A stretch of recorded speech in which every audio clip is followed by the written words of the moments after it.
ஜெபம் செய்வோம்.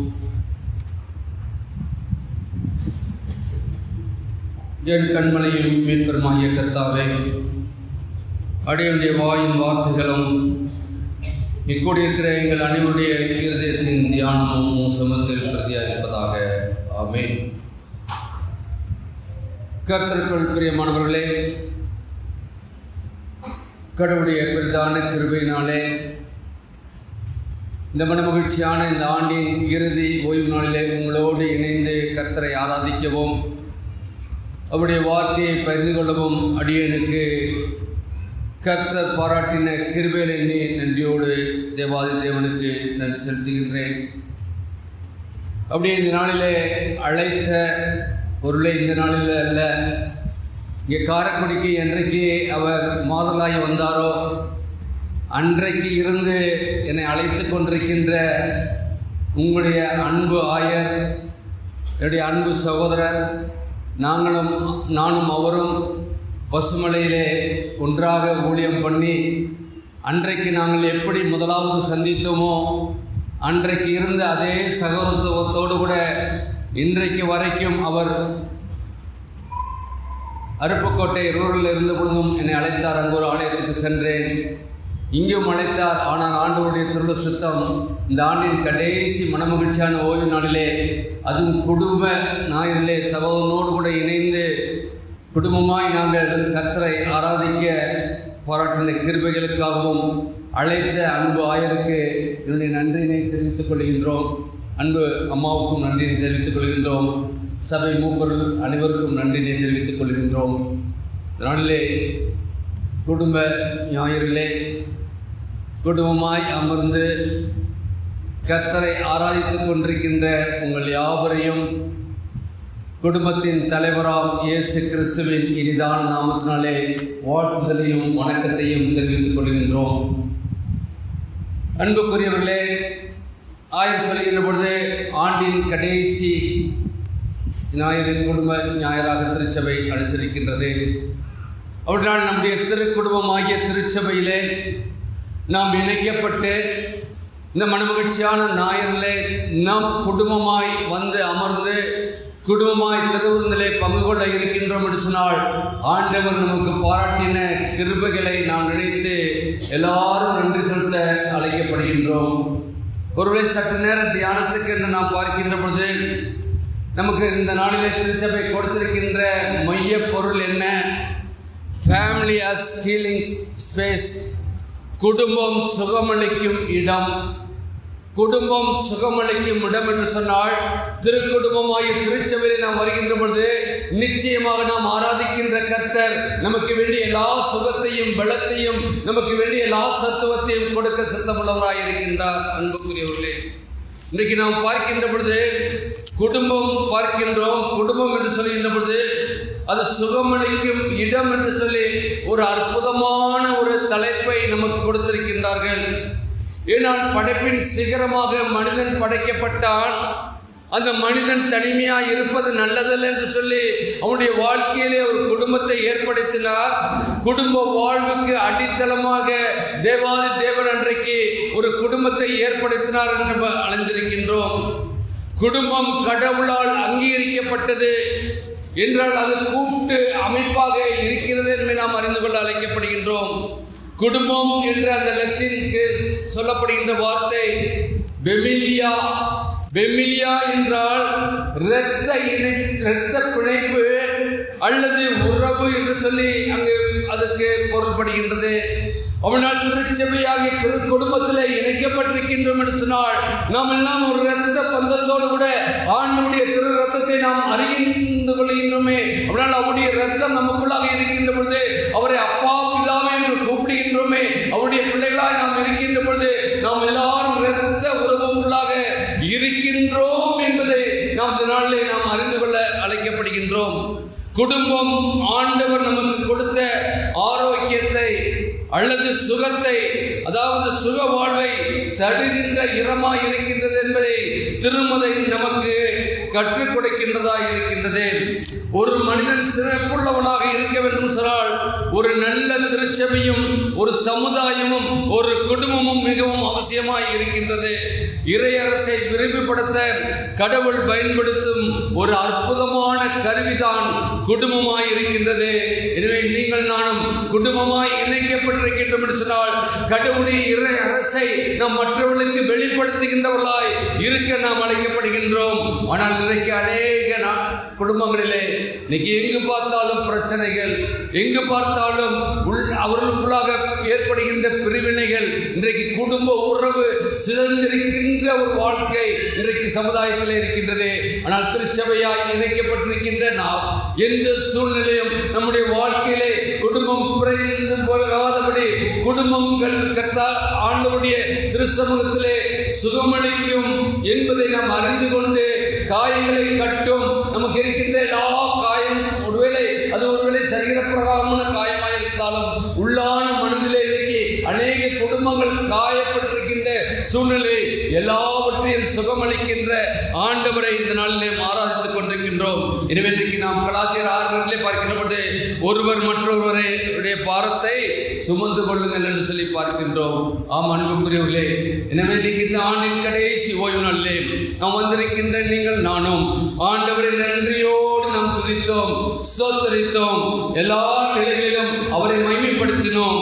ஆனால் ஆண்டவர் நமக்கு சுகமளிக்கின்ற கர்த்தர் நாளில் மத்தியிலே கடந்து வந்திருக்கின்றார். எனவே சரீரத்தின் பலவீனத்தை அறிந்திருக்கிற கர்த்தர் அன்றைக்கு பவுல் அப்போஸ்தலனுக்கு உன் பலவீனத்திலே என் பலன் பூர்ணமாய் விளங்கும் என்று சொன்ன கர்த்தர் நம்முடைய வாழ்க்கையிலும் ஒருவரை சரீர பிரகாரமாகவும் ஆத்ம பிரகாரம் நாம் பலவீனப்பட்டிருக்கிறோம் சொன்னால் இன்றைக்கு ஆண்டவர் நமக்கு பலனை கொடுக்கின்றவராக இருக்கின்றார். எனவே நம்முடைய வாழ்க்கையிலே மனித உணர்வுகளை நாம் எந்த சூழ்நிலையிலும் நாம் குறைவாய் மதிப்பிடாதபடி ஒருவருடைய உணர்வை மற்றவர்கள் புரிந்து கொண்டு நாம் இப்படியாக ஒருவருக்கு ஒருவர் விட்டுக் கொடுக்கின்ற அந்த மனப்பக்குவத்தோடு வாழ நாம் அழைக்கப்பட்டவர்களாக இருக்கின்றோம்.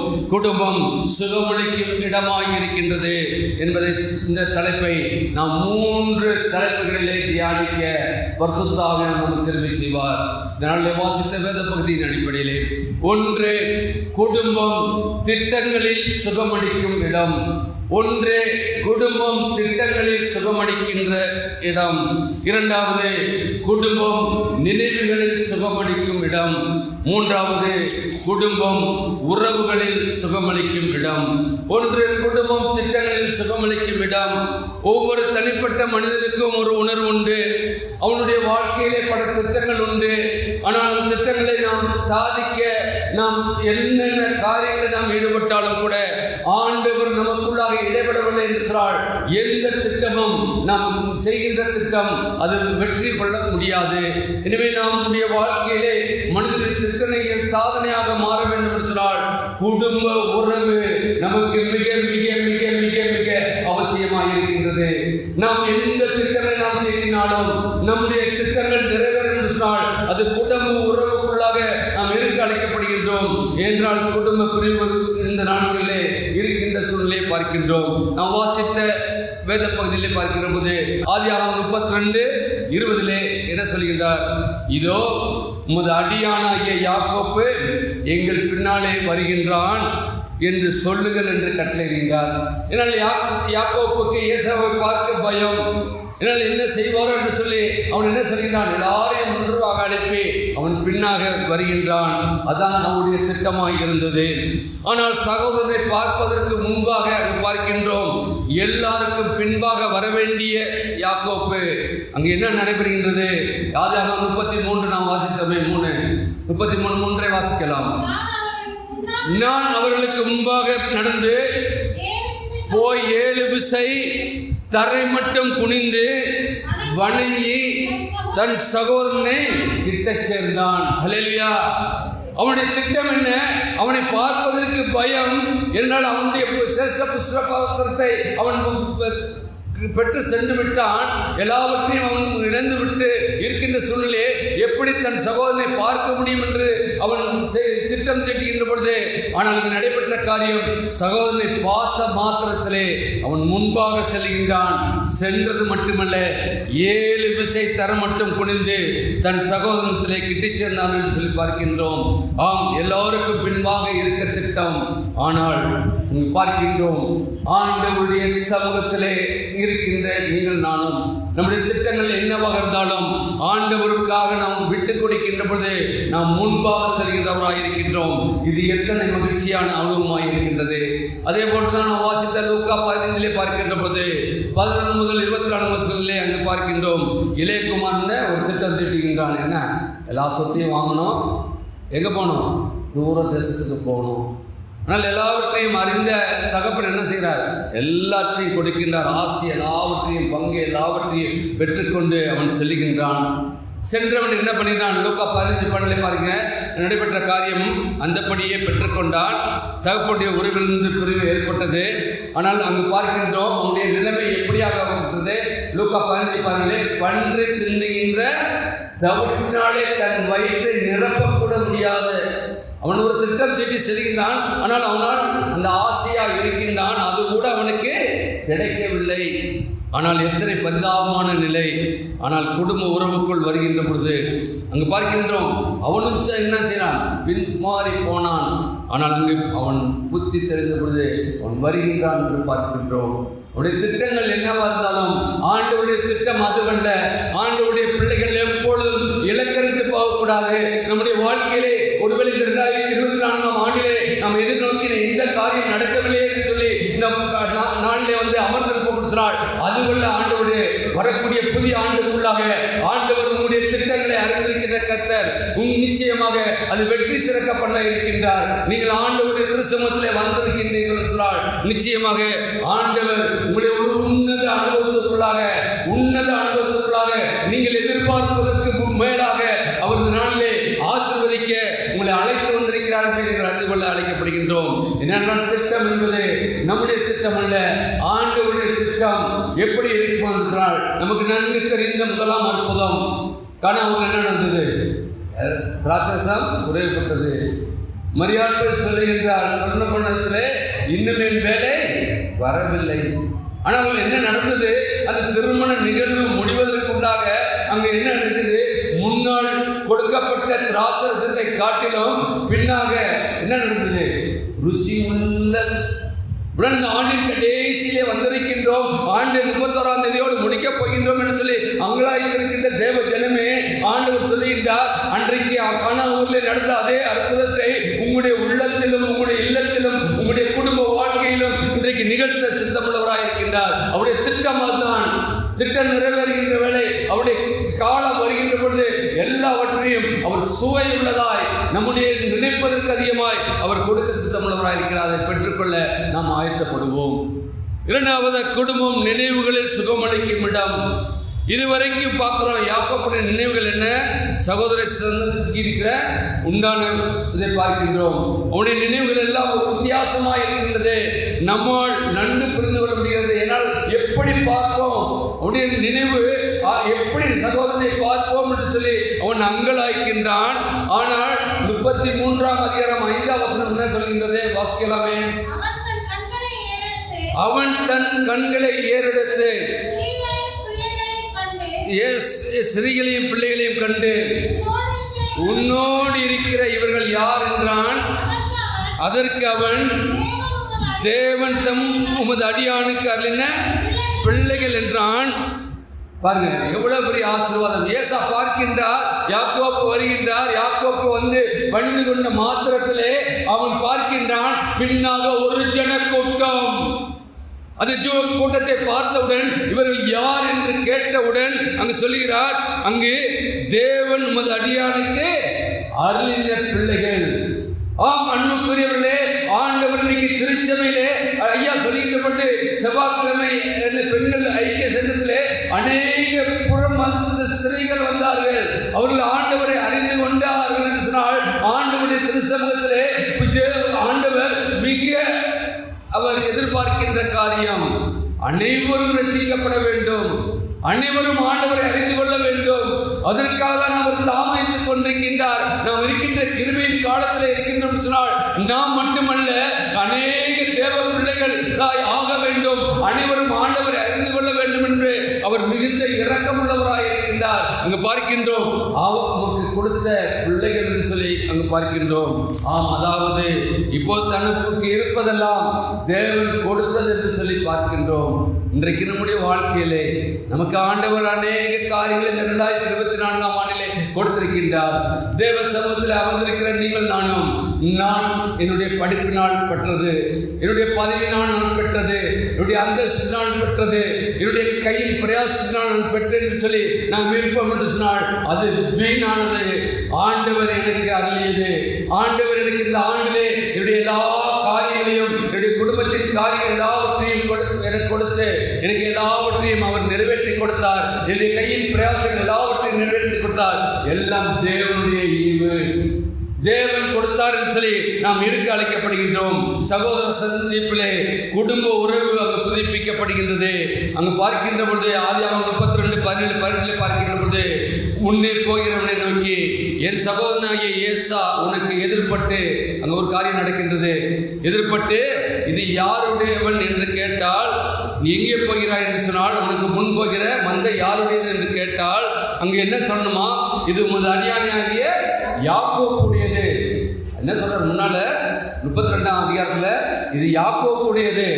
ஆனால் ஏசாவை பார்த்த மாத்திரத்திலே, ஏசாவுடைய அன்பை ருசித்த மாத்திரத்திலே, சகோதர உணர்வு வந்த மாத்திரத்திலே, இது ஆண்டவருடைய தேவனுடைய ஈவு, இது என்னுடையது அல்ல, அவர் தேவன் கொடுத்தது என்று சொல்லி அங்கு சொல்வதை பார்க்கின்றோம். அந்த அனுபவம் தான் இன்றைக்கு ஆண்டவருடைய பிள்ளைகள் மத்தியிலே காணப்பட வேண்டிய ஒரு அனுபவமாக இருக்கின்றது.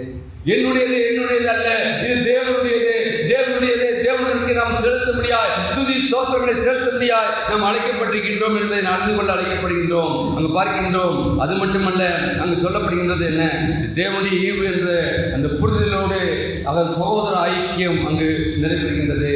இதேதான் லூக்கா 15 பார்க்கின்றோம். 15 பார்க்கின்ற போது இளையகுமாரனுக்கு என்ன வந்ததா, போயாச்சு, எல்லாத்தையும் செலவழிச்சாச்சு, எல்லாம் முடிஞ்சது, பன்றி கிடைக்கக்கூடியதோட கிடைக்கல. ஆனால் அங்கே சொல்லப்படுகின்ற வசனம் என்ன, 17 அவன் புத்தி தெளிந்த போது ஆண்டவருடைய பிள்ளைகள் அங்கே பார்க்கின்ற பொழுது புத்தி தெளிந்த போது அவன் தன் தகப்பனுடைய கூலிக்காரர்கள் எத்தனையோ பேருக்கு பூர்த்தியான என்ன செய்கிறார், சாப்பாடு இருக்கிறது, நானோ பசியினால் சாகிறேன். புத்தி தெளிந்த பொழுது ஆண்டவருடைய பிள்ளைகள் ஆண்டவருடைய திருச்சமூகத்தை எப்பொழுது நோக்கி பார்க்க வேண்டும். ஆண்டவர் நமக்கு கொடுத்த எல்லா காரியங்களையும் நாம் மறந்து வாழ அழைக்கப்பட்டவர்கள் அல்ல.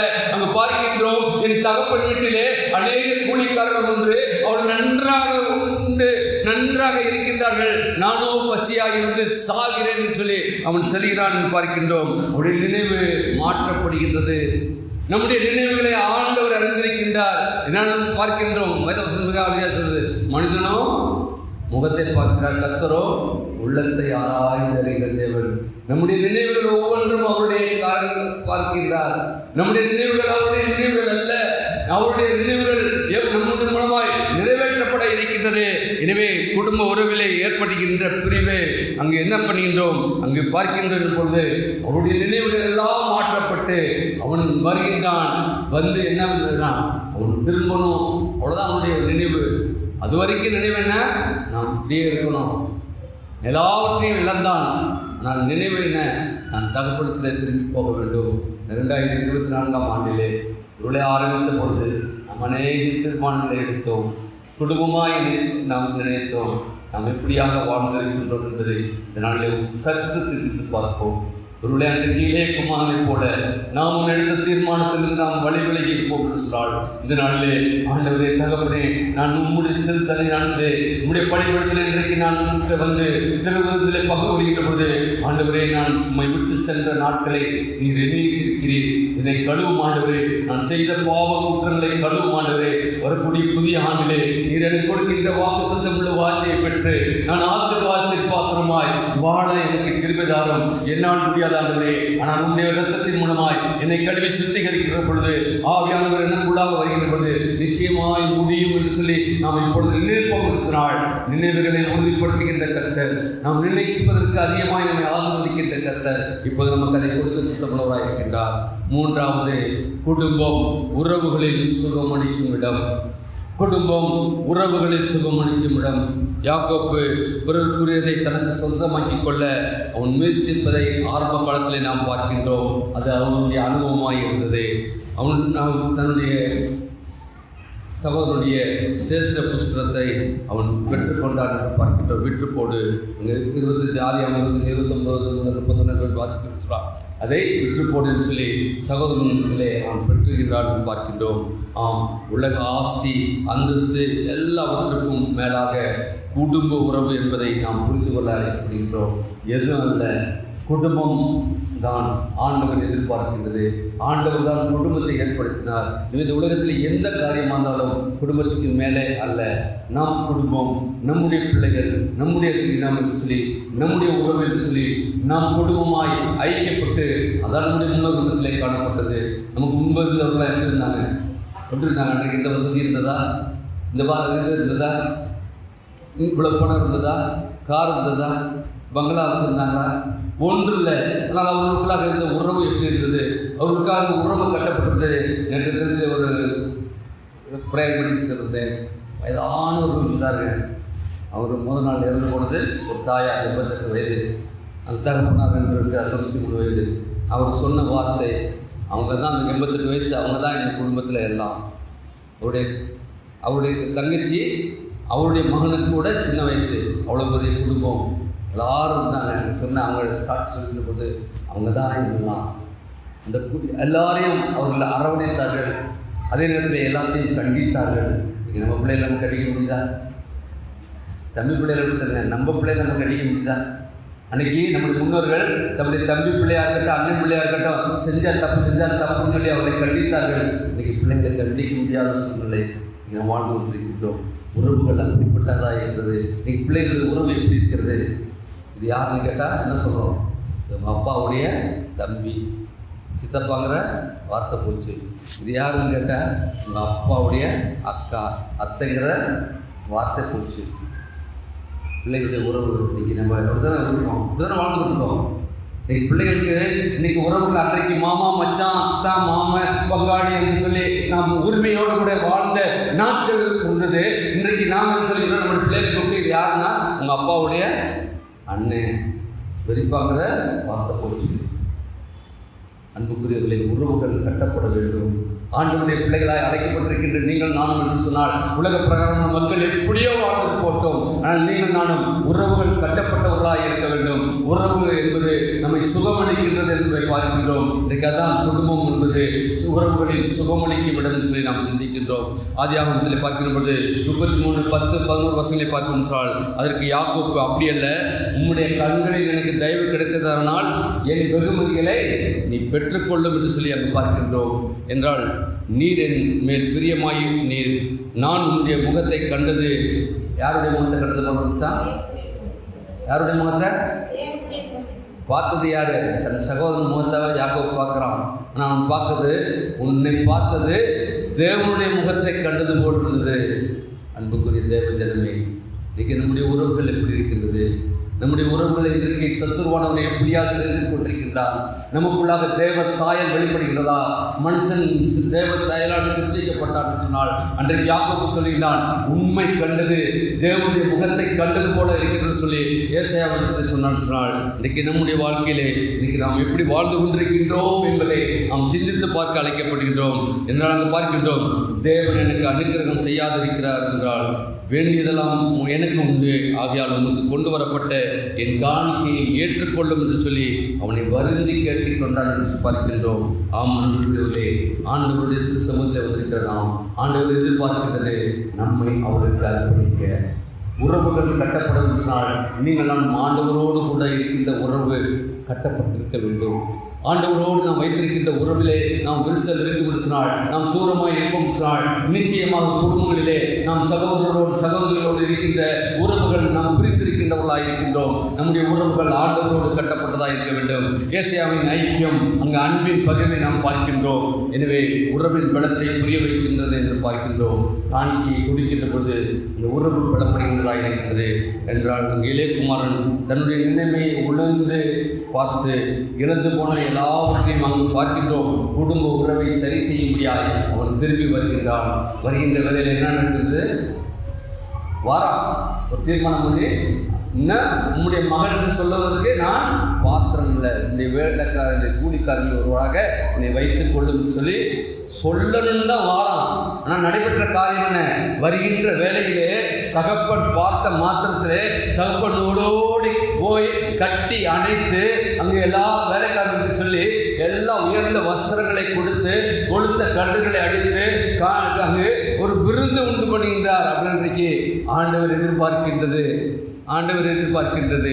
ஆண்டவருடைய பிள்ளைகளாய் அழைக்கப்பட்டிருக்கின்றோமே, அப்பா பிதாவை என்று கூப்பிடுகிறோமே. நம்முடைய நிலைமையை அறிந்திருக்கின்ற கர்த்தர் இன்றைக்கு அவருடைய திருச்சமூகத்தை நாம் நோக்கி வருகின்ற பொழுது அவர் ஓடோடி வந்து அன்றைக்கு தகப்பன் எப்படி தன்னுடைய இளையகுமாரனை அரவணைத்தாரோ அதே போல நம்மை அரவணைத்து நம்மை எல்லா நிலைகளும் உயர்த்தி ஒரு விருந்து படைக்கின்றவராயிருக்கின்றார். அநேகருக்கு மகிழ்ச்சி உண்டு பண்ணுகின்றவராயிருக்கின்றார். எனவே உறவை நாம் சீர்தூக்கி பார்க்க வேண்டியவராக இருக்கின்றோம். இந்த ஆண்டின் கடைசி நாட்களில் இருக்கின்றோம்.